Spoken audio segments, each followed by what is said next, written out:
lost mine in the sand. Where will you stand? Yes, it's happened. Hanok has been translated back to Jerusalem just enough time to do this program, sitting in front of the Eastern Gate in a recliner or an office chair, whatever that is. Mike, I would love to tell you that I've been transported back. I'm home. There's no more flights. There's no more, no more travel, no None more of us would speaking. believe it, though. None of us would believe it, and I wouldn't believe it. And unfortunately, it's not reality based. Yeah. So, here I am. Well, the next best thing to being, in front of the Eastern Gate would be David Jones' office, right? Hey, listen, you know, six of one, half dozen of another.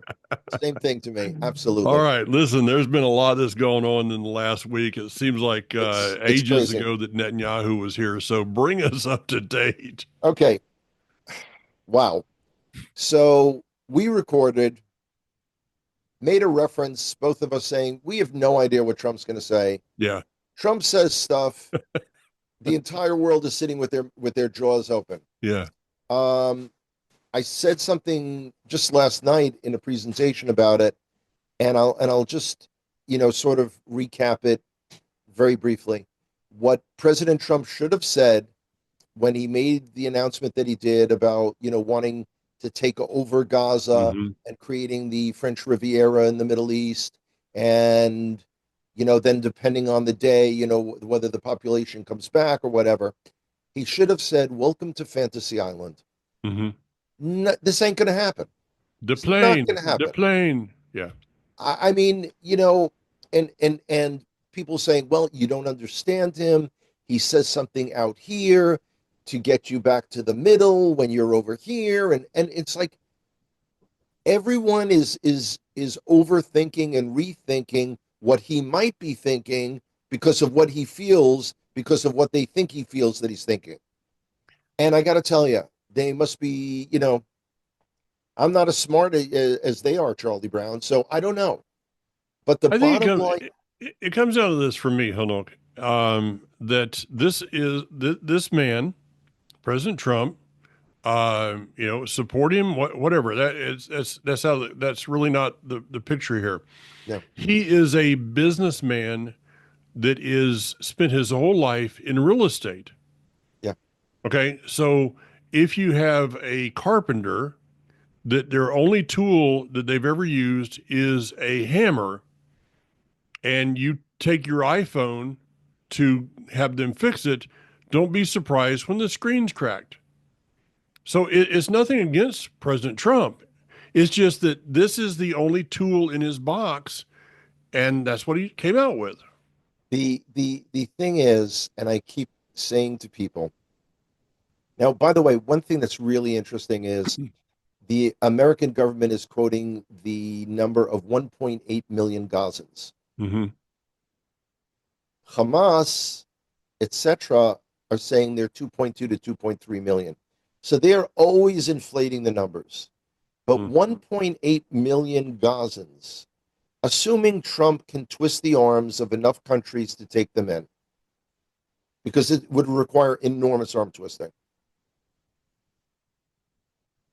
1.8 million people, and how are you going to get them to leave when you've got Hamas pointing guns at their heads? And the Mm-hmm. fact, and I stand by this statement, no one in Gaza is innocent.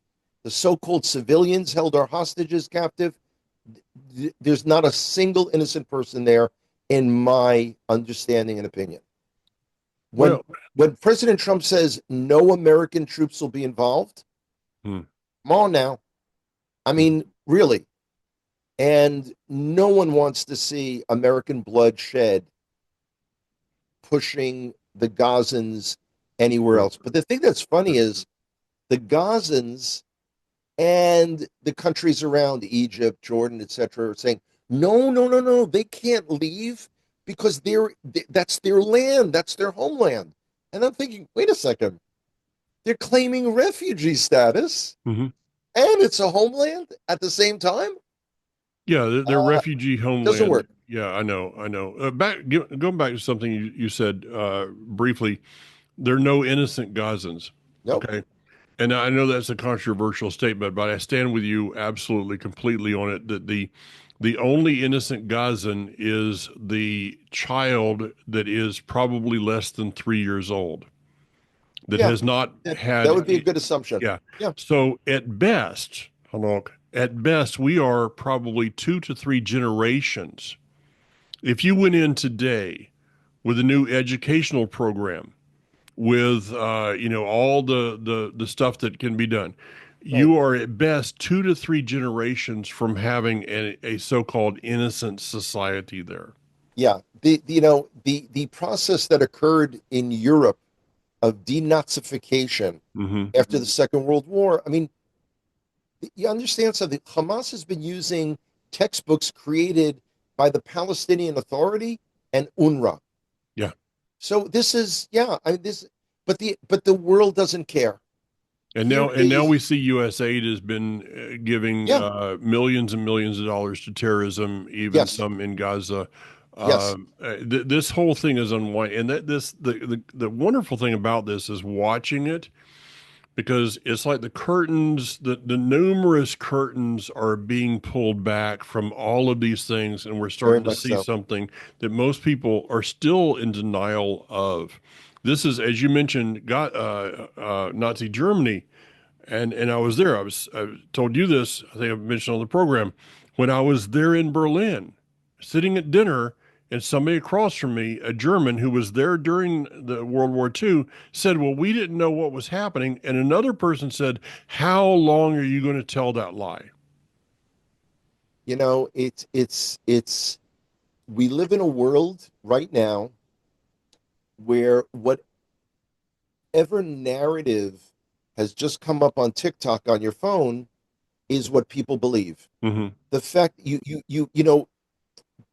we've heard about a potential genocide in Gaza. We heard about starvation in Gaza. And the only attempted genocide has been of Israelis.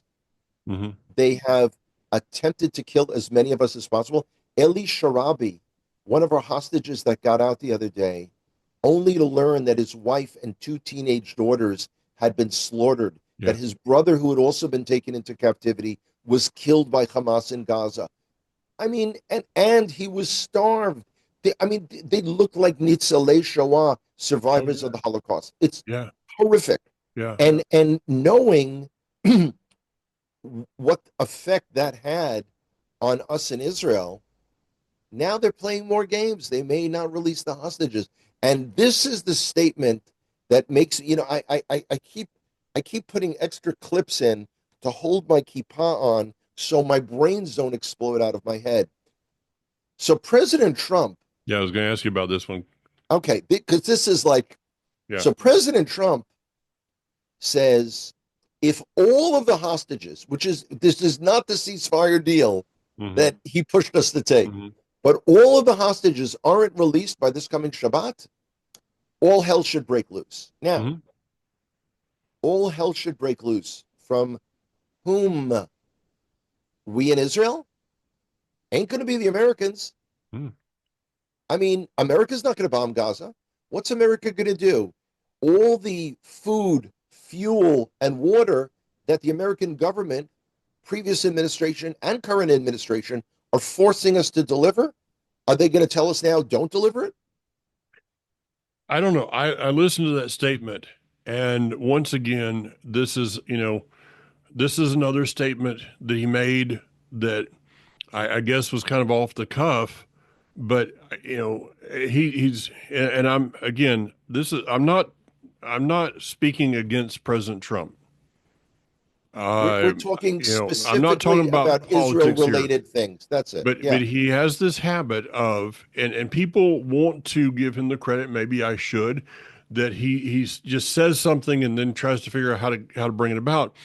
But when we're talking about something like this, these are the lives of Israelis. Yeah. These are the lives of the Palestinian, the Gazans. Right. I like that term better, actually. Yeah. This is people's lives that he's dealing with, and what does he mean by that he's going to send this rage in there. I'm with you. I don't know. We're just going to have to sit around and figure it out, I guess. The idea that, well, first of all, again, I want to remind everyone, people may have forgotten, the French Riviera in the Middle East was Lebanon Hmm. until the late 70s. They had a civil war, and the place has been a giant disaster ever since. Hmm. Um, it's fascinating to hear the president say that America will buy Gaza. Yeah. Now, who are you going to buy it from? Okay, let's take a quick look at Gaza. Biblically, it's been part of Eretz Israel. Yeah. Okay, land of Israel. Forget biblically for a second, because we're talking about, changing events in the world. 1948 to 1967, occupied by Egypt. 1967 till 2005, administered by Israel, never incorporated into the state of Israel. 2005 to 2025, this has been an independent Gaza. This has been that independent state that they've all been clamoring for, allegedly. Well, guess what, boys and girls? It hasn't worked out well. So who is it that you're going to buy Gaza from? The Gazans? The Egyptians? The Israelis? The UN? Yeah. Who owns USAID? Who are you going to buy it from? if you're going to buy a piece of real estate, and Mr. Trump should know this, the first thing you do is you check the ownership. Because if you don't check the ownership of who owns it, you Yeah. have nobody to buy it from. Yeah. And we have a mutual friend that works in the title department and down in Florida. You got to be able to prove ownership of something. So there's no right. Where do you go for rightful ownership of this land? It's not And, there. You can't buy it from anybody. and then you hear it's going to be developed and it's going to be amazing. And then we're going to have the people, the Gazans that were sent out, they're going to bring them back. Now, I want to know why they get to launch a savage genocidal attack on us, slaughter men, women, and children, burn people alive, behead babies, the whole thing, and they get gorgeous new housing, allegedly. Although a day later, 2 days later, he said they're not coming back. When what's going to happen to what about our destroyed communities? What about the buildings, the fields that were all destroyed? No one in the world is saying, "Hey, let's get together and build this up for Israel again." It is astounding. The entire I truly believe we're living at that period when we're told that there will come a day that the entire world will stand against Israel. Yeah. And we've always thought of it, I've always thought of it in terms of the American government. But the American government is not the American people. There is still more violent anti Semitism today in the United States of America than at any time ever in history. And it's not going to go away. No. It's not going to go away.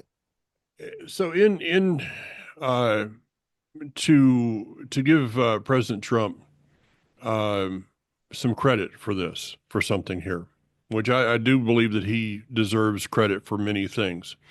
And from what I see him going through right now is a transformation of his own thought process regarding Israel and Gaza.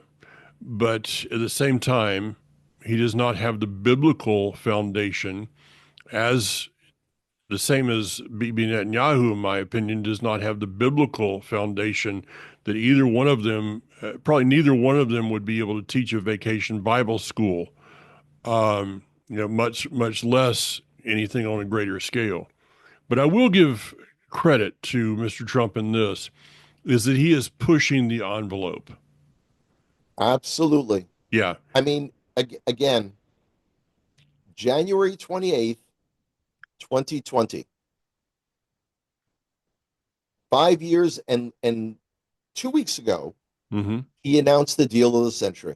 Yeah. That provided the impetus for the creation of the Israel Update, Mike. I mean, And he here doesn't we even are know 5 what years he later. created here, right? Yeah. Yeah, this is amazing. Somebody get word to him. He that plan 5 years ago was to create what he called a Palestinian state, Mhm. name that's never been used in the history of the world for Yeah. an actual country, um, with most of Judea and Samaria, all of Gaza, and of course, and I love this line, linked by a tunnel, because as we know, nothing could ever go wrong with tunnels coming from Oh, Gaza. Absolutely not. no. No. So it's great that he says, wait a minute, that doesn't work anymore. Mhm. But my co-religionists in Israel who were jumping for joy, saying Trump is going to allow us to declare sovereignty in Judea and Samaria, I go back to the commercial that was popular when I was a little boy. This is your brain on drugs. Just say no to drugs. Mhm. Okay? No Well, one is rolling back Oslo. no. There's still areas A, B, and C. Mhm. Also, for those people, and again, I don't know where this is coming from, who say because we're in that buffer zone near Quneitra and we're currently in southern Lebanon, not for long, that greater Israel, this is, we're going to the biblical borders and we're going to resettle Gaza. We're not resettling Gaza. We're not taking over Syria. And we're not staying in southern Lebanon. We were in southern Lebanon between 1984 and 2000. Ehud Barak, among the disastrous things that he did, was pulled us out. Mhm. It's not going to happen. Hmm. Not going to happen. But what, Not only is the world not going to let us, America's not going to let us no, either. And no. we're still too dependent upon And America. I don't think the nation of Israel as a whole, the people of Israel, would allow. You guys are still going through your own divisions there. I had an email from somebody the other day that was like, "Well, we just need a stronger prime minister," and their basic makeup is Reform Judaism. Well, that was funny. Um, so this thing, I'm reminded of an old spy movie that was I grew up with, and basically it was this: sometimes you need to send somebody in to shake it up, and that's what I really see Hashem doing right now. Is sending somebody in by the name of Donald Trump to just shake things up. There comes a time in which we've had the status quo long enough. Yeah. It's time to do something. It's time to, as the scripture says, arise, O Yah, and let your enemies be scattered. And It, his arising upon this earth is through people. One of them being Mr. Trump should be the people that are our those that stand with us. We stand with them regarding Israel. We should be the ones that should be part of the shaking. yeah, at this point in every speaking tour, when I'm getting closer and closer and closer to, getting parole and going back home to Israel, I always get very reflective. I mean, I'm very tired, I'm very worn down, emotional highs, emotional lows, fighting off illness, all that kind of stuff. I still see way too many people sitting on the sidelines, passing the popcorn, waiting to see how everything in the world plays out. Mm-hmm. And it's time to get in the game. It's time to, I heard this expression just the last 2 days, grow up and show up. Mm. I mean, this is it. This is that deciding moment. We are all living at what could be called an Esther moment. Mm-hmm. This is, maybe we were here for a time such as this. And, and I've only said this 50 times in the last 3.5 weeks. Is you is or is you ain't? Yeah. Yeah. Well, just to give a little update of where I personally stand this morning, I got up relatively early and went on the internet and I booked my flights for Israel. Yeah. And so, Bezrat Hashem, God willing, with his help, I will be there in at the end of March. I'll be there for Right. about 12 days, I think it is. And there's a number of reasons for that. One is that I need to connect with the people there that we support, that we help with different projects. Right. But my other reasoning for going is actually just to allow people a connection that maybe Israel is, it's not on the back burner of the stove, but the temperature's been turned down just a little bit on the front burner. That's a very And generous way of putting it. Yeah. yeah, so I'm going to go over and once again do a virtual tour and Very put that nice. up. That'll be on various social media places as well as on my channels. So that's my plan, and we'll see what Kathy and I were talking about it the last couple of days, and she's actually been the one that's been more insistent of, and I wonder why. She's getting rid of me for 12 days. No, no, no. But she's been really insistent of I need to go over just Right. to make sure that people maybe rekindle that fire that is there. And so I'm looking forward to doing that. If anybody Wonderful. would like to help with expenses of going, help in giving funds to take to the land, Wonderful. they can email me and get a hold of me through that. So Fabulous. yeah, yeah, So good. So got some glad to new hear that. experiences this time. I'm really looking forward to, as well as meeting old friends and probably having dinner with you. Well, it's interesting because we've got some good news happening and on the horizon as Hmm. well. So United is coming back shortly. Um, then we've got Delta. Lufthansa is back, and the Yeah, so Lufthansa group yeah, includes Air France, yeah, I'm Swissair. coming in on Um, tons of. KLM is coming in June.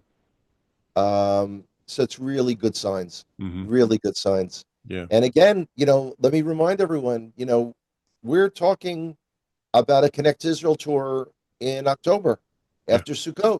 yeah, You're either in and you got to let Mike know soon yeah, or not. yeah. We'll see what happens. So, Yeah, and well, people need to be praying about this weekend with Trump making statements like this. The other aspect that I don't know that he understands, I'm speaking for him, but I just in looking at him and watching him over the years, is he does understand the area of strength, but in a way maybe not as much as he should. Because when you make a statement like that, like he did the other day, and was done prior to uh, his um, his inauguration, and then the day came and nothing was done, or not a lot was done. no. You I put a mean, track record. This is known as weakness in the Arab world, and absolutely. that always comes back to bite you. Yeah, I mean, repeatedly stated the hostages better be released by the time of my inauguration. Well, that's more than 3 weeks ago. Yeah. And the strips and drabs and the condition of the hostages is horrific. But again, if you're listening to the International Red Cross or Mm-hmm. the UN or anyone else, European Union, no one is saying anything. No. And while here in America, I when my hosts put on the news, I'm sitting and watching. I'm watching and again, I'm not getting into American politics, but I'm watching the Democrats going crazy with Elon Musk's audits, and they don't care. I mean, it's like, where are the good people in the world? Where are the people who say, wait a second, innocent Israelis were slaughtered? Mm-hmm. And then on our college campuses and universities across America, they're still calling for the genocide of Jews. Now, to the eternal shame of the American Jewish community that I grew up in, I still am bitterly disappointed Yeah. that no Jewish group has gone and broken some heads. I mean, really, In the end, if we yeah, Jews don't stand up for ourselves, how do yeah. we look around the world and say, how can you not stand with us? Well, that is a legitimate thought. That it doesn't go through my head real well, but with other people, they could be looking and say, if you're not going to stand up for yourself, why should I stand up for you? I have a different look, of course, as you know, at that concept, Yeah, but that is totally legitimate. If you have, excuse me, an American Jew like Chuck Schumer that has been put in office by American Jews, excuse me, you don't have anything to say to me, really. well, it's not just Jews that voted for Schumer in New Well, I York, know, I know, you I know, know, but but you yeah, know, but it's where are they standing up against him? It's because evident, and again, this is something I was invited to attend a luncheon of pastors in Florida, and I was sitting next to a lovely man, 83 years old. He had been an Anglican priest and now is an associate pastor at a church. hmm, And he was asking me, why is it that so many American Jews vote Democrat? And this is like how many thousands of times will people yeah, ask? And I have to explain to them that their premise that Jewish Americans are somehow linked to Israel because they happen to be born of a Jewish mother is not valid. And they're like, wow, I never thought of it that. They just well, assumed. Well, it's like I don't know. I don't even know what the analogy, what the comparable situation in the world would be. I don't know. well, I'm going to give it to you because I got this one when I was burning leaves yesterday in my yard. Okay, you don't think of that as a spiritual moment, I but got to tell you, that's yet another experience I've never had. yeah, I know. So There's a lot I of can't tell you. experiences I've tried to get you to do, and the only one I've been able to get you to do so far is feed a goat. And Right. that And that picture was will in be for sale that one was day. in Oklahoma. That I will mean, that picture will be for sale one day, yes. But I participated in trying to set fires as a kid, but that was in the Bronx, and that was yeah. a totally different scenario. So here's the term you can now use for them. They are Okay, ginos. ginos. Ginos. It's similar to a rhino. Okay, Republican in name only. Jew in name only. It's a gino. okay, gotcha. Well, it's again, it comes back to the massive sorting out worldwide. Yeah. It's quite possible that within a few years, we'll be looking at a world that is aligned totally differently. Yeah. Doesn't necessarily mean it's going to be better. Like people are ecstatic that Assad is out of Syria, but the new Syrian regime, which had been linked to both Al Qaeda and ISIS, is tight with Turkey. Hmm. Turkey may be establishing military bases in Syria. Very, very, very bad news for Israel. Egypt is armed to the teeth. ¿Por qué? Why? Who is Egypt planning to fight? Yeah. It's not going to be Morocco. It's not going to be Libya. Well, as our intro song says by the infamous Josh Waller, there's a line in the sand. Yeah, Choose where this you is will it. stand. This is That's it. it. Showtime. Yep, it is. All right. Hey, take care. You're heading out My to my last three speaking engagements are coming up. yeah, This Tennessee, come. Texas, Uh, Gloucester. yep. So I'll be in Tennessee this coming Shabbat. I'll be speaking in Duncanville, which is near Dallas, on Sunday, and then Tuesday at House of David in Gloucester, Virginia, and then a few days in Nueva York, just to experience the bitter cold and the ice, and then home, like Home. ET. Well, we've got to prepare for your arrival, There you Mike. go. Get back and take care of everything and Show make enough. sure my accommodations are good. All right. Absolutely. All right. Take care, See guys. you soon. See you. Bye bye.